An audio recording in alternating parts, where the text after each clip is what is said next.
Hello, and welcome to the Relationship Clinic. I'm Renee Natvig, your host, and today we continue on our series, Divorcing with Dignity. My special guest today is the Honorable Alice Blackwell. Judge Blackwell has served as a circuit court judge in the Ninth Judicial Circuit since her appointment to the bench in March of 1991. She has served in the criminal, civil, family, business court, and domestic violence divisions of the Ninth Judicial Circuit. Judge Blackwell was the first female judge appointed to serve as an administrative judge in the Ninth Judicial Circuit, and she currently serves as the Associate Administrative Judge in Family Court with responsibility for the Domestic Violence Division of the court. Judge Blackwell served as the first administrative judge for the Domestic Violence Division of the Ninth Judicial Circuit's Family Court, and she served on the first team of 3 judges in that division when it was established. She is currently serving a second rotation in that court. Judge Blackwell has served on the Orange County Domestic Violence and Child Abuse Commission since 2005, and she has been the co-chair of that commission since 2007.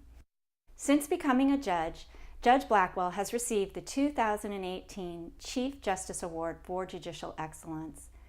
She's also received the Trial Judge of the Year Award from the American Board of Trial Advocates for the Central Florida chapter, the James G. Glazebrook Memorial Bar Service Award given by the Orange County Bar Association to a judge who exhibits outstanding professionalism, and the George C. Young American Inn of Court Outstanding Member Award for fostering excellence in professionalism, ethics, and civility in the practice of law. Just this year, Judge Blackwell received the American Bar Association's Women Business and Commercial Advocates Award. She has also received a number of awards for her work in the areas of domestic violence and victims' rights, including awards from the Orange County Domestic Violence Task Force, the Victim Services Coalition of Central Florida, and the Office of the State Attorney. Judge Blackwell serves on the Steering Committee on Families and Children in the Court, which is established by the Florida Supreme Court to make recommendations regarding best practices in family law for the state court system. She was elected by her peers to serve as chair of the Florida Conference of Circuit Judges, and she served as the chair of the Supreme Court Commission on Trial Court Performance and Accountability. She serves as a faculty member in the Florida New Judges College, teaching in the law track. Currently, Judge Blackwell also teaches family law and collaborative law as an adjunct professor at Barry University School of Law. Judge Blackwell graduated from Furman University and the University of South Carolina. She is married to David Wilbur and has 2 sons and daughter-in-law of whom she is very proud. So welcome to our next segment, and I hope you enjoy the interview. Welcome to our Relationship Clinic podcast. Today we continue with our series, Divorcing with Dignity, and our special guest is the Honorable Alice Blackwell. Welcome, Judge Blackwell. Thank you so much, Renee. Oh, it's great to have you here. Thank you. So I want to start, since we have this unique opportunity to understand a perspective from a judge on the broad perspective of the differences between litigated divorce and a collaborative divorce. So if you can let people know what that is from your perspective. Sure, because I spend my life in a courtroom. So I spend every day seeing litigated divorces. And it's interesting because it's not a very good process for building and continuing relationships after the divorce is finished. It's an adversarial process where each party is represented typically by an attorney or maybe self-represented, and their job is to try to convince the judge to do things their way. And what we believe is that in 2 parties, each advocating strongly for their own positions, that somehow justice will come out in the middle. And it works great for things like contract disputes and car wrecks and criminal cases, but when we put families in that kind of dynamic, all of a sudden we're creating conflict where there shouldn't be conflict. That's interesting that so with other contract disputes and stuff, it doesn't necessarily create the conflict that Well, bringing families. It may create the conflict, but the problem for families is that family is a close relationship of trust. And so we're saying to families, when you come to court, we want you to treat each other with distrust and mistrust and an arm's length, like you would if you were negotiating for a new washing machine from Sears. You know, that kind of relationship. And that's not the kinds of relationships that are healthy for families.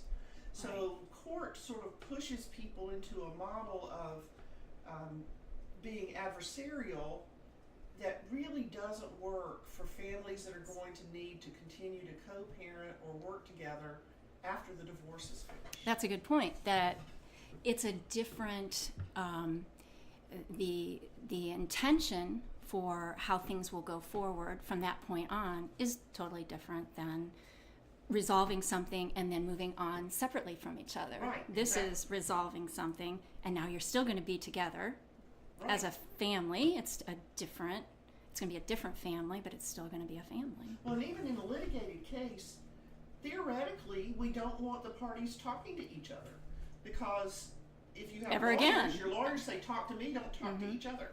And that's so artificial, because when you're married and you're in an intact relationship, you talk to each other. Even if you're not getting along, you're talking, because that's how you resolve the conflict. Then all of a sudden you enter a court process that says stay separate, keep secrets, don't talk to each other. And then when you exit the court process to continue as a new relationship of co-parents or of exes, whatever you call the relationship, all of a sudden you need to be talking again, and we've taught you no skills in that process to help you start a new life with a new kind of relationship. In fact, you've probably built in wounds Correct. that make it less likely that you're going to be able to do that once the time comes. Correct, because in a court case, you positionally bargain. In other words, if you want $100, you don't go in and say, I want $100. You go in and say, I want $500, because you're going to negotiate down to what you want. And if you're willing to pay $100, you don't come in and say, well, I'll pay $100. You say, I'll pay $50, because you know you're going to have to negotiate up. And so nobody tells the truth in the process about what they really want or need. They positionally bargain, and that's built into the system. That's how we do mediation. That's how we do all of our civil cases, all of our criminal cases, is a bargaining process. And it's not good for families. That kind of bargaining process is not good. So I have to tell you, as a family judge, I often watch people going through that process, and my heart hurts for them, because I know that we're not giving them skills that they need for the continuing relationships that they're going to need to have down the road. So, as a judge, then, what skills do you see people? I mean, from your perspective, do you see people gaining skills in collaborative, or do you just know about them, or how do you? I came to collaborative because when I started hearing about it from some of the best lawyers and psychologists that I knew in my area, they started saying, this is new and this might work. And so I went and educated myself about it, because I wanted to know, what is this new process? And what excites me about collaborative for people is that it builds the skills that you need to be successful as a new reorganized family or a new reorganized couple post the separation in a very real way. I just think it's remarkable in terms of healing people through the process, through the litigation process. It heals instead of hurts, and I think that's what makes such a difference. And you knew that just in hearing about even the basics of it. You knew. I mean, you're passionate about it, right? Oh, I've heard you. I am, because I see so many families that are hurting, and as a judge, I do my very best for them, but I'm a stranger to them. I don't know their family, I don't know their children, I don't know how they spend their money, I don't know their values. I do my best to learn, but I only spend a few hours over the course of many months with a family that I'm working with in a divorce or in a paternity case or in some other type of suit. And so I do my best for them, but I don't know what's right for them. They know. Right. And from what you're saying, that process in litigation doesn't necessarily flesh all of that out Right. for you. Right. It's yeah. Well, there's no chance to sit down and have a conversation in a litigation process. It's a formalized process, and so it's all right. Somebody files a motion, and then that party comes in and makes an argument of how I should rule, and the other party says no, you should rule a different way, and then I make a ruling. And so there's not the opportunity to have a conversation and to say, what's really at work here? What really is the need that we need to address? How do we go about addressing that need in a way that works for everybody in the family, and particularly that works for the children who aren't there having anybody speak on their behalf? Good point. That the children are often probably at most at risk for being the victims of that process or that strain. We know from studying children of divorce, because divorce became so prevalent in the latter part of the 20th century, and we know from studying those children that there are two things that really damage children. One is the intensity of conflict between family members, and it's the level of intensity, the height, I think of it, of intensity. The other thing that damages them is the length of conflict. Mm-hmm. The longer conflict goes on, even low-level conflict, the longer it goes on, the more damaging it is. The chronic kind of, right. Yeah. Okay. Right, and so if you have high intensity long, you're going to have a lot of damage. If you have high intensity short, you're still going to have damage. If you're going to have low intensity long, you're still going to have damage. And so anything we can do to capsulize conflict and to turn it into something productive is going to be so much better for children and give them a better chance to get through a divorce without any significant damage. That speaks volumes for why people would want to consider it, because part of what this series is about is understanding. I see couples all the time. Generally, they are looking to create more intimacy and closeness and connection. But sometimes people know they're not going to be able to go that route. They're going to need to do something else, and it's leading to divorce. And when I was thinking about having you on, I thought, oh, what a unique opportunity for if that moment in my office where they're like, yes, this sad and situation is now a reality for us. If they went to sit in front of you and have a moment with you and say, Judge Blackwell, we know nothing about what we're headed to here. What would you say? What do you want to say to us? Oh, I would so much like that opportunity. And we have that right now. We're going to give people a moment with you. To be able to sit down with a couple and say, you can get through this whole process, and at the end of it, you can have better skills and a better relationship as co-parents or as exes than you have going into the process. And better. I think better. Yes, but I agree. Because a lot of what the collaborative process teaches people is a new way to make decisions together. It's a different decision-making process that many people have used. And it teaches it and coaches them through it, because they've got lawyers who are trained in it who coach them through it. They've got a psychologist who's trained in it who coaches them through it. They've got a financial neutral who is trained in that decision-making process and helps them see their finances in that construct. And so and just to add to that, they see it all that, and everyone there is there to support this couple, these two people. Yeah, great point. Yeah. So to me, and I'm going to veer off the path a minute. Sure. I teach at a law school here in town, and one of the things I make the law students do is go find popular information out of popular culture about the topics we're teaching. And I was teaching them about collaborative just last night, and as a part of the law school curriculum. And one of the students brought an article and said, did you know that collaborative law is cheaper than a litigated divorce. And I had so much fun with it talking to the class about it. He said, statistically, they're starting to study it, and it costs about a quarter of what a litigated divorce costs. It looks like it's going to be expensive because all your cost is up front, but because of the process and the positive outcomes that come from collaborative, it's so much cheaper than going through what people go through in front of me, which is the slow drip of litigating over a year to a year and a half, 2 years sometimes or longer, and just paying attorneys or not being able to be resolved through all that time.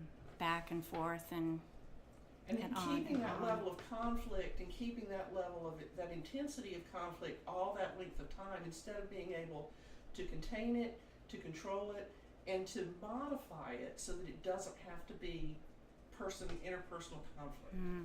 So part of what that couple might learn from you sitting down with you would be like, hey, listen, if you want to keep some of that, money that you have in your relationship, this is going to be a less expensive way, a less conflicted. We always at the courthouse, judges talk behind the scenes, and we always say they've spent the kids' college education on a divorce. Because so often people will spend $25,000, $50,000, $100,000 on attorney's fees each, and it would pay each, and it would pay a significant amount of. It would be wonderful. They could make wonderful memories for their family with wonderful vacations, or they could pay for a good portion of college, or they could do things with that money that would be so positive, and they've spent it fighting, and it's just unfortunate. All right. So they would, sitting down with you, you would say, please consider this. It'll help you with learning the skills to go forward from this. I think I think also I would tell them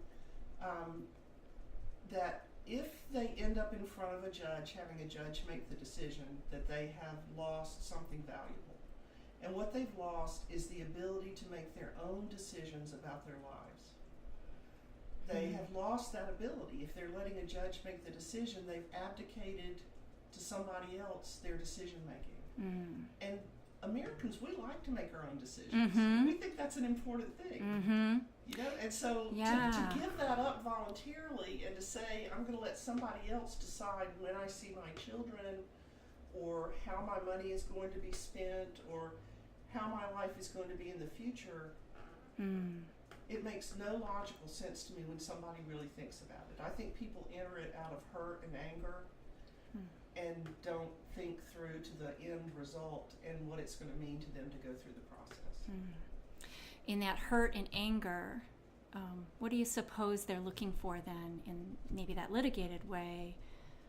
I don't know. Could they get that actual need met in a collaborative way? I think they want validation.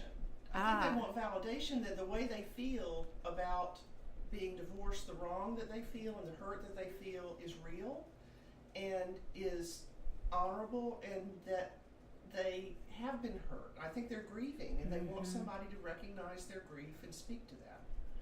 And that's the thing that collaborative can do so much better than I can do. I can say, I can see you're grieving, I know you're sad, I'm really sorry, but let's talk about alimony. Right. Let's get down to facts about. I'm sorry you're feeling bad. Yeah. I'm not a feeling judge. I'm an alimony judge. Let's work on alimony. Right. So even though their emotions, the intensity of what they're looking for is that validation, or somebody, I'm finally going to get what I'm due, right? That might be part of, like, I'm going to get what I deserve, and that judge is going to be able to. That judge will see what a bad person my spouse is, or what a bad person my partner is. And even if I do, it's almost legally irrelevant. I think that's a really important point, that validation they're looking for, or that win that maybe they're looking for, like isn't necessarily going to play out. And what's interesting is in collaborative, they get that. It doesn't look like a win from the outside, but I think at the end it is, because in collaborative, the option building that's done is built around needs. So every person gets to say, here's what I need from this process. I need to know that I won't lose contact with my children. I need to know that I will have enough money to retire. I need to know that I will be able to live in a home that's acceptable for my children after I get out of the divorce or out of the paternity action or whatever it is. And so that can be done in that process so much more effectively than I can.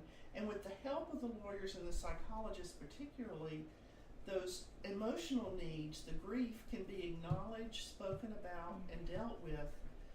And I hear from my friends who do this work that there is stunning apology, there is stunning recognition and speaking to the hurt that's been caused, and that it's done in a way that is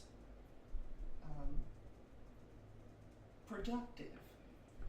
Right. It's not forced.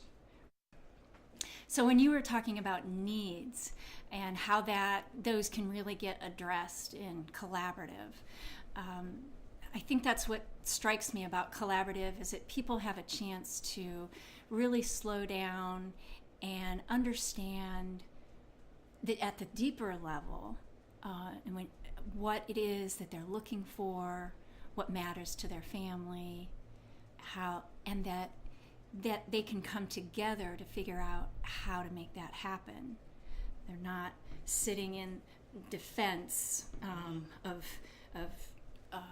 trying to one up or get more. It's like, oh, how can we get these needs? And if we're all looking across the table at each other in that supported atmosphere, then that is so much more likely to come out. And one of the things that I think one of the misconceptions about collaborative is that it's like a touchy-feely, happy, everybody loves everybody process. It's not. It can't be because of what we're doing there, right? Right. And so it's gritty and real, but it's a different approach to conflict resolution. Instead of saying we're going to tear each other down and in the combat come up with justice, it says we're going to identify our needs, we're going to look at our resources, we're going to look at our family and our family's culture and what we value, and be sure that when we come out on the other side of this process that we've protected all of those things. And I can't protect those things well. And that's the piece that attracted me at the beginning to collaborative, and that I've seen over the years as we've begun to bring collaborative to the forefront for people.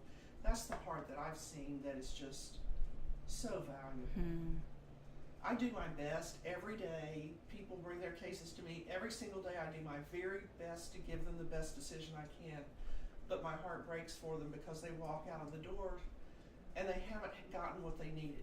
What they really needed was to know that their family is going to be okay after this is over. And that they can be a part of making that happen. And that they own it and it belongs to them. And it's taken away from them in the courtroom because the decision making is done by me instead of them. And I hate that because it feels like a failure if I have to make a decision for a family.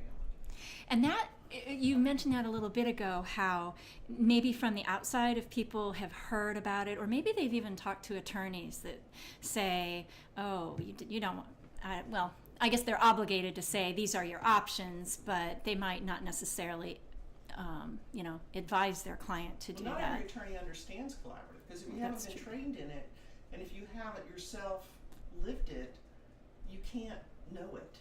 Right. You just sort of know it intellectually. You don't really understand what it's like.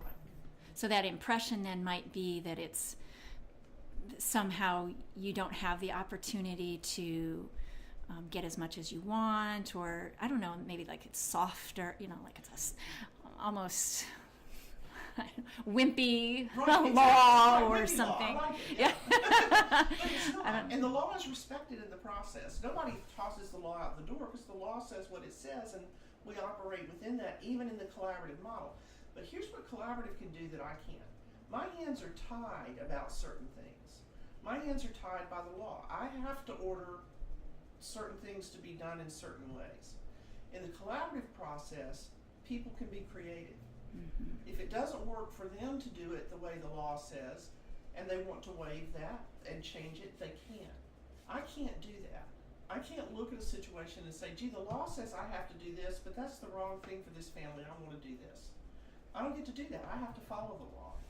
But in a collaborative setting with lawyers there, and it's always really good, experienced, smart lawyers who buy into this process, when they're there, they can really help the family be creative about how they're going to come up with results that work for them. And I just that level of creativity to me is so stunning. Why would anybody give that Right.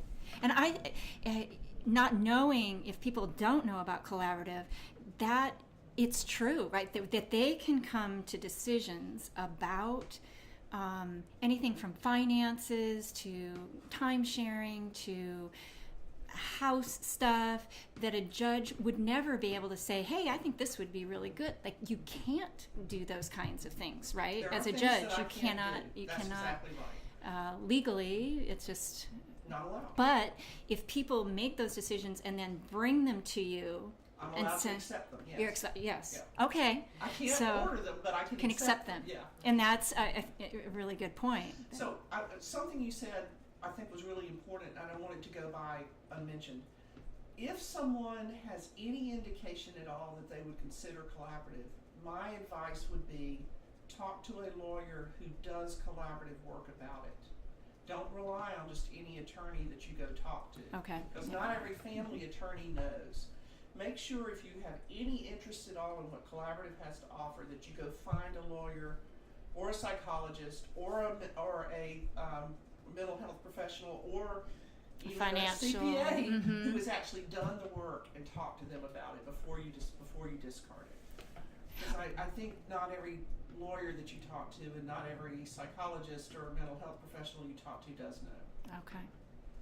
And to do their homework on the front end like that is probably pretty important, because you can't cross, like if your litigated attorney said, it's not really something I want to do, but along the way you start realizing, oh, I would want to do this different. You can't bring that attorney with you. Correct. That you've started You've got to out have somebody on. who's trained in the process, Right. right? It's interesting. As judges, we often say to each other, there's got to be a better way than what we're doing for families, because we really just took the whole divorce process and grafted it into this criminal civil law process that just doesn't work for families. Families shouldn't be treated as antagonists. And now I have something I can say to judges when they say that. I said, well, there is a better way. Do judges know much about collaborative? Very little, because it operates outside of the court system. There's a statute, a law in the state of Florida and in most states that say you can use a collaborative process, but the judge doesn't get involved. And so judges don't know much about it unless they go out and learn. Okay. And that's like what you did. I went out, I was like, okay, I heard something new, I want to know what it is. And then I started learning, but I've never been to a collaborative case. Right. I can't You just go. know. I'm not allowed to, right. It would be right. weird to have the judge right. sitting in a collaborative case, so Right. I don't go. Right. But I watch videos, I watch podcasts, I watch anything I can about collaborative, and I talk and talk and talk and talk to people like you who practice collaborative, and find out what they say about it and what's right about it. You might not sit in on the collaborative process, but how often do you see people who litigated their divorce versus collaborative divorce? How often do you see them back or resolving things again? It's interesting. That's an interesting issue. Nobody can get divorced without coming to the courthouse, right? Right. You've got to get, just like you have to get a marriage license to get married, if you want to get divorced, you've got to get a signed order from a judge saying you were hereby divorced. So even people that do collaborative processes end up coming to the courthouse for about a 10-minute hearing to dissolve the marriage, which is what the words we use here to say that we're granting a divorce. And I'll know from the paperwork that it's a collaborative divorce, so I'll say, tell me about the process. How'd you like it? And people just light up. It's just like, this was the best thing we've done for our family. It's been wonderful. What a difference it's made. I'm so happy that we've done this. I mean, they just light up and tell you this was really the right process for our family. So I see them, and I'm seeing more and more of them, which is really exciting. Okay. Oftentimes you see people who walk in who've litigated and they're sort of beaten down, and you can just see it in their faces. It's just like, thank goodness this war is over. Not lit up. No, not lit up. Not, yes, I'm doing something positive here. You know, I am sad that I'm divorced, or I'm sad that I've reached the end of this process, whatever their process is, but it's an appropriate sadness. It's not an inordinate sadness. And for the collaborative folks. For collaborative, it's appropriate. But they are proud of what they've done. There's a pride in what they've done. And that distinguishes the collaborative divorces from the ones that are non-collaborative to me. And that, as you describe that picture of talking to them in that moment, I'm thinking that those people must seem like they're going forward with hope in a way that maybe. And the other thing that judges know that not the rest of the world doesn't always know is that a divorce doesn't end when you sign the divorce decree, because if the children are young, then years later, within years, several years, people can come back and say, we're not happy with the way things went, we want to change things, and it's called a modification. Well, that's just like another divorce that happens again, because if things have changed, then you go through a whole new court process where you litigate how should the time sharing be and how should the child support be, and you can change alimony and you can change things.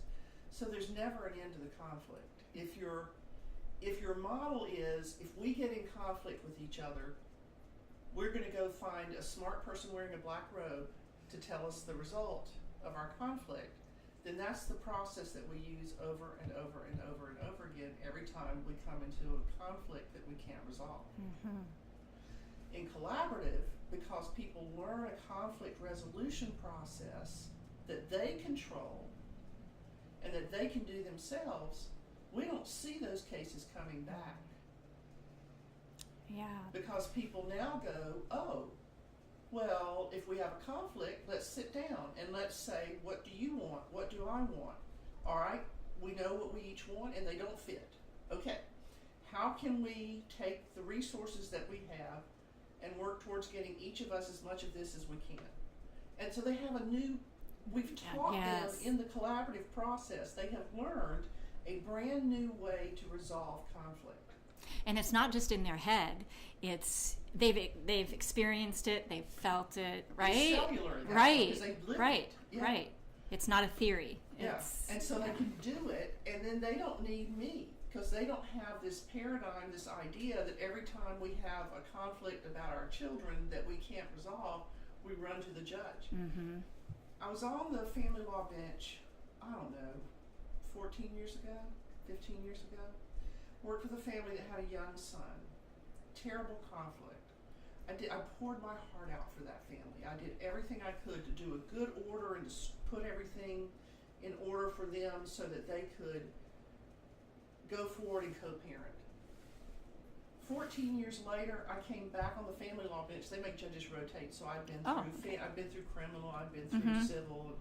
I came back to the family law bench where I always came as fast as they would let me. And 14 years later, I come onto the bench, and on the second day I'm back in family on January 4th. In walk two people, and I look at them and think, I know these people. It's that same family. The child now is 16 years old, 16 and a half, and they have been litigating constantly for 14 years. And they brought the kid to the courthouse with them that day. And he was all chummed up and thought he was going to testify, and we worked some things out, and we didn't have the trial we thought we were going to have. And so I sat down with him privately. The parties agreed that I could talk to him. To the son, and I said, what do you want me to know? He said, I want you to know that I'm sick of this. My parents have fought over me for 14 years, my whole life. He said, I just want to turn 18 so I can stop this. And he had very strong opinions about what was going to happen when he turned 18. And it was not good. It was just not good. Because he has had conflict, high conflict, over an extended time period, and he's been damaged by it, and he knew it. Wow. All I could say to him was, well, I'll be sure, I promise you, that for the next 2 years, you will be in therapy every 2 weeks with a good psychologist or a good mental health. Oh, I can make it part of our, yeah. Wow. And I've had him come back in and check, but it's that kind of thing that you just don't have to have. If you use a collaborative process, you can maintain the relationship with your children even if you're not going to see them every day. And you can have a decent working relationship with your co-parent and have an opportunity to know how to make decisions together and to resolve those conflicts so your child's not in the middle of them. To build a certain amount of trust, both in yourself as a person who can do that and your partner who will do that. I mean, that's, again, kind of a built-in experience if you've been through that process. Well, that's collaborative teaches it to you. Right. Everybody is there to help you figure out how to do that process. And in collaborative, you have the team around you because the team keeps each other in the process too. Because lawyers will fall out of the process. They'll forget and start being positional. And then the people on the team go, excuse me, you're not being collaborative, you're being positional. And they help pull each other back in and stay in this process that teaches people how to make decisions for themselves. And it's just, the difference that it makes is stunning. It's process stunning. And the outcome. Yeah. Well, as we consider having this opportunity to share whatever, if there's anything else that you would want people to know. I guess one of the things I'm thinking about is we've been talking about divorce, and I like to bring in, if you see other kinds of cases that use this process, maybe how those go as a judge, whether it's business. Well, the new movement in collaborative is to move it into the civil arena. Okay. Because the process itself is one of being coached through a decision-making process where you look at the needs of each party and you look at the resources that are available and you build outcomes that meet as many of the needs. I hate to say win-win because it's so cliched, but it's a win-win. Let's say it. It's a good thing. Everybody gets some of what they want. Nobody loses out 100%. And so we are seeing that is very helpful for other types of cases, so we're beginning to move them out. We've already been using them before the U.S. Supreme Court said that same-sex marriage was legal. We were using them for same-sex marriages a lot because they couldn't come into the court system. And so in non-traditional families, it works particularly well because sometimes the law doesn't catch up to non-traditional families well.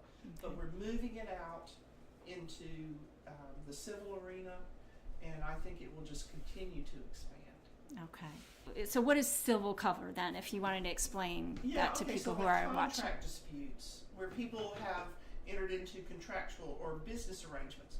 We often laugh and call business cases, we call them financial divorces. Because people who have businesses together and they decide we're no longer going to have a business together have to take it apart, just like a family has to take apart their finances.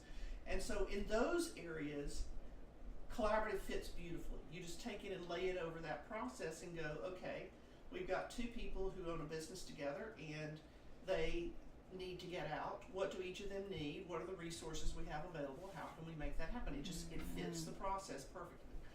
So we see that I think we're going to see collaborative become really, in 20 or 30 years, the preferred method of resolution. If they made me queen of the world, it's Alice's world. Here it is.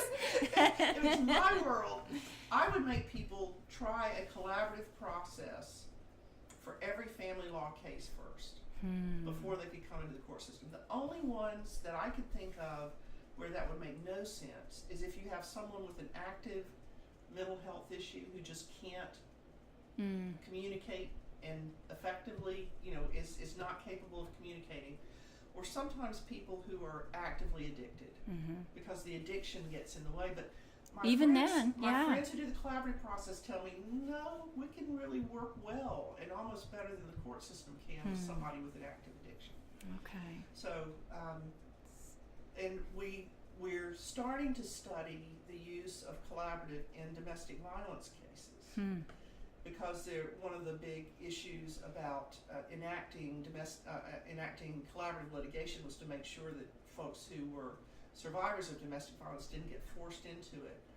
But we're beginning to see already that there are ways that a very talented collaborative team can build safety around a survivor and can help level out the power and control issues that would come into otherwise come into their negotiations. And that's really critical because sometimes the court system can be abused by an abuser, to really continue to beat down emotionally, physically, and financially the person they're abusing. So we're beginning to see a good bit of scholarly writing done about how can we structure collaborative in such a way that we really protect people who are survivors of domestic violence. That's amazing to take. I mean, when we think about family, community, culturally, as we move that out, to know that people could be a part of that process where in these big ways, these big dynamics of power or control or abuse. And I believe that most people want to find a way, like you said, to be heard and validated, not necessarily to be mean for the sake of being mean or cruel for the sake of being cruel. It's more, hurt, and if we can support people in getting those needs met in a different way and teach people, that person who's not so used to having power, to be supported, and that person who's used to power but maybe toned in a way, right, that they can continue something. Well, and it is domestic violence and abuse happens in secret. Right. It doesn't happen a lot out in public.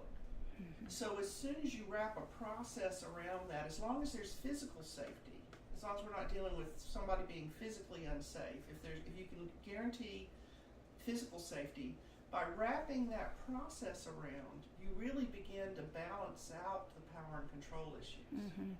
Because an abuser really can't run over the survivor because there are other people there who see it and go, hold on a minute, we need to hear from him or her, the one that isn't getting to speak.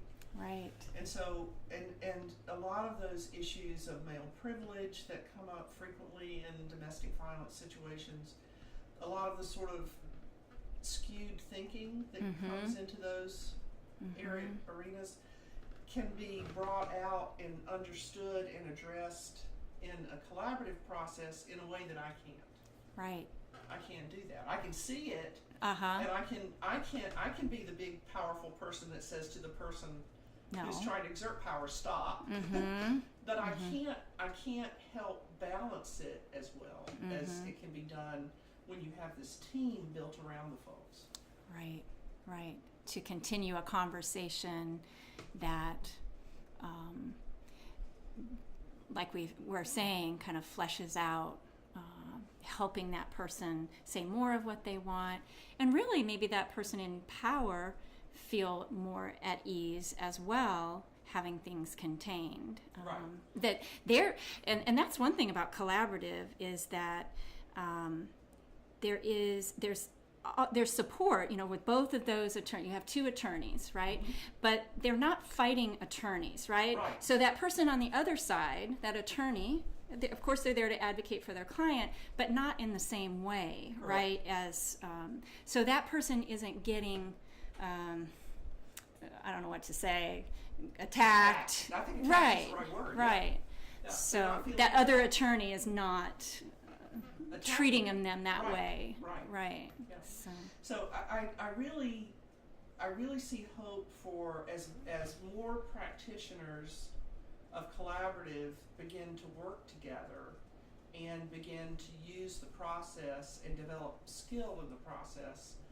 I just see it being able to be an even better and more useful process for more people. It's thought of now as sort of a rich person's process. It shouldn't be, because it's so much cheaper than hiring lawyers and going through a litigated process. So I'm hoping that people will get the message that it's something they ought to investigate. You wouldn't rush out and spend $25, $50, or $100,000 without doing your homework. So if you're thinking about going through a contested divorce, go do your homework on this issue and really come to understand what your options are, but be sure you understand collaborative as an option, because I just think it's so critical. And about 75% of the cases that I see, there are no attorneys. People like to do it themselves. And the other thing I would say to a couple sitting in your office who's getting ready to embark on this process is, don't do it yourself. If you do a collaborative process, you know, it is cheaper for you to spend the money to do the collaborative process than to live with the results of doing it yourselves and not getting what you want and need at the end of the process. That is so important, that it may look like you're spending money, right? Where, we're just going to go sign our paperwork. To have that team around you that that can tell what the ramifications will be, whether that's the financial person, that can really be supportive of that, versus most of us don't have all. Because part of the collaborative process too brings in specialists. It's not just that CPA, right? I mean, you can bring in people depending on your case, on what you need. So having people who know what the outcome is, not only for right now, but long term. Yes. Yeah. Yeah, that's a great point. Save. Yeah, a lot of money in the long run. This is spend a little bit to save a lot is sort of the concept. You can not spend the money for a collaborative process, and you'll end up losing money in the end, in my view. If you would spend the money up front and do that process, you'll be done faster. That's the other thing that the student told me in class. He said, I do my research, I looked this up. It's about 3 to 6 months for a collaborative process, litigated case, 12 months to 18 months or longer. And so he said, why? And he asked me, why would anybody do anything other than collaborative? I said, I have no idea. No idea. You're speaking to the choir, right? Your mouth to God's ear. I have no idea why. So we had a good time talking about it in class, and the students are always, well, that makes a lot of sense. You know, they go, wow, is everybody doing this? Not yet, but we're hoping so. Yeah. We're hoping so. Awesome. We take a lot of time teaching judges about the law. We don't teach them much about collaborative. But one of the things we do teach judges is that every family is unique. They all look alike. You know, we all look basic like, structure here. Yeah. But every family is unique, and that uniqueness is something that ought to be valued at the time that you are going into a process where you're taking it apart. And I really hope, and I really believe that through the collaborative process, that uniqueness is recognized and honored. I some days feel like Lucy and Ethel in the Bonbon Factory. I just feel like I'm running people through. So because there's so many people, and the need is so great, and I can spend so little time with them. So I'm hopeful that people will give thought to this process. Well, I so appreciate. I just love you. Thank you. That's so nice. And I'm just so appreciative that you took the time, both for myself and for everybody that's going to be watching this. Thank you so much for being here, for explaining your perspective, and for just encouraging people to check it out and see if it would be. Thank you for the opportunity. It's something I don't get to talk about as much as I like, and I loved having the chance to talk to you about it today. Thank you.